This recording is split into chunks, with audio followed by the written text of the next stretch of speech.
देख करके उन्होंने देखा कि कुछ कमल पुष्प पानी के ऊपर तैर रहे हैं,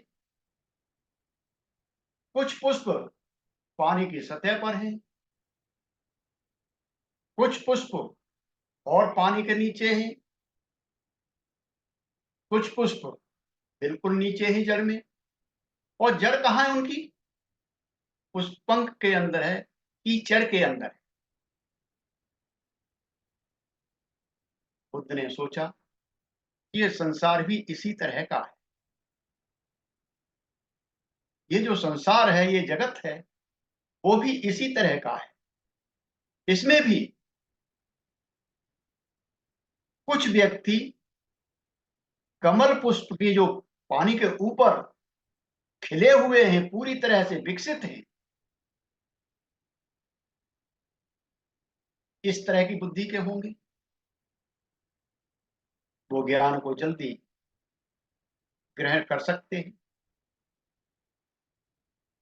कुछ व्यक्ति पानी के अंदर, पानी की सतह पर जो अभी अध खिले हैं, खिले नहीं पूरी तरह से, सतह पर हैं, ऐसे भी हो सकते हैं। समय के अनुसार वो खिलेंगे। तो कुछ व्यक्ति ऐसे भी हो सकते हैं जिनको बार बार बताया जाएगा, तो वो भी ज्ञान का अमृत पान कर सकते हैं। कुछ व्यक्ति पानी में डूबे हुए कमल की तरह हैं, थोड़े और बुद्धि का विकास उनका कम हुआ है, विवेक का विकास उनके अंदर कम हुआ है, तो थोड़ा और टाइम लग सकता है, उनका भी विकास हो सकता है।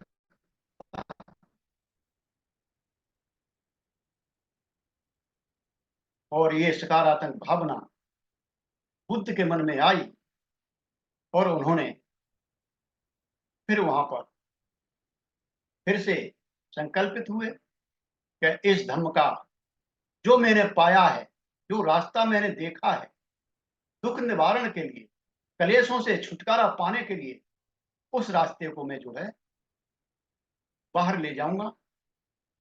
लेकिन कहाँ ले जाऊंगा? इस विचार को करते करते राजा यतन वृक्ष के नीचे आते हैं। शरीर उनका जर्जर था,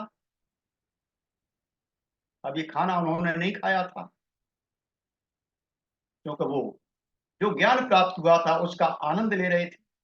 और वो एक आनंद ऐसा था कि उसके सामने सब कुछ बेअर्थ था, निरर्थक। और वास्तविकता यही है कि जब किसी को कुछ मिल जाता है तो उसकी खुशी आज भी भूख प्यास को मिटा देती। यही हालत उस समय सिद्धार्थ गौतम की। लेकिन जब उन्होंने देखा कि ज्ञान किसको दूंगा, किसको उपदेश दूंगा, तो वहां पर अपने अतीत के गुरु आलार कलाम, उद्दत रामपुत्र, इनको उनको ख्याल आया। लेकिन ख्याल आते ही उनको एक मन में और पैदा हुआ कि मेरा बहुत लंबा टाइम हो गया भाई, 6 साल हो गए मुझको, और दोनों ही बुजुर्ग थे, हो सकता है कि ना रहे हो, तो फिर मैं किसको दूं? कि जिन्होंने मेरी सेवा की है, पहले उनके पास जाऊंगा। इन्हीं विचारों में डूबे हुए थे कि सामने से कुछ बड़कों की, व्यापारियों की गाड़ियां निकल रही थी, और विशेष प्रभा के आकर्षण में उन व्यापारियों की बैल जो है उस स्थान की तरफ खींचते हुए चले। और जहां पर बुद्ध बैठे थे उनसे दूरी बनाए हुए वो बैल जो वहां पर रुक गए। जब बैल रुक गए तो वहां पर देखते क्या है कि बुद्ध वहां पर, आप सोच सकते हैं क्या रूप रहा होगा 6 साल की तपस्या में उन्होंने कोई कपड़ा तो बदला नहीं था वहां पर। क्या उनके शरीर पे कैसा कपड़ा रहा होगा। और जब से वो बुद्ध गया में बोधि वृक्ष के नीचे आए थे, बुद्ध बने, और उसके ये 7वां सप्ताह समाप्त हो रहा था, उसके बाद भी नहाना न धोना, बस अपने चिंतन में रहना, उसी में आनंद में रहना, बुद्धत्व का लाभ ले रहे थे वो वहां पर। और उसमें उनकी हालत क्या रही होगी, लेकिन फिर भी उनका चेहरा, ऐसा बताया जाता है, बहुत ही अलौकिक, एक दिव्य प्रकाश के द्वारा वो प्रकाशित, बहुत ही आकर्षक लग रहा था। व्यापारी, तपस्वी और भल्लिक भल्लिक थे। पहले तो उनके मन में आया, सोच आया, जो चीज हमें बचपन से बताई जाती है, ये भूत आ गया, ये प्रेत आ गया, ये यक्ष है, हो सकता है ऐसी कोई अलौकिक शक्ति उनके मन में आई, तपस्वी बल के कोई भूत बैठा हो। लेकिन तुरंत उनके मन के अंदर सकारात्मक विचार आया, सोचा अगर भूत होता तो कुछ न कुछ करता। बैल हमारे खड़े हैं, शांत खड़े हैं,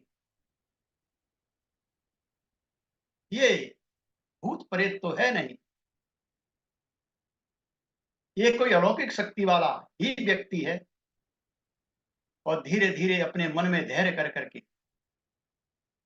धैर्य बांध करके, धीरे धीरे करके वो जो है बुद्ध के समीप आते हैं और बुद्ध को नमन करते हैं। नमन करने के बाद वार्तालाप होता है। वार्तालाप होने के बाद उनको कुछ खाने के लिए दिया जाता है। उस खाना खा करके बुद्ध जो है अपने शरीर में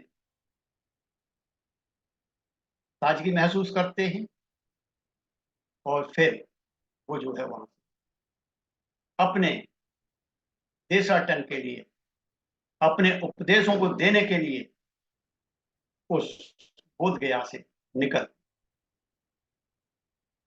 तो भाई और बहनों, ये छोटा सा परिचय था बुद्ध का, जो मैंने आपको बताया।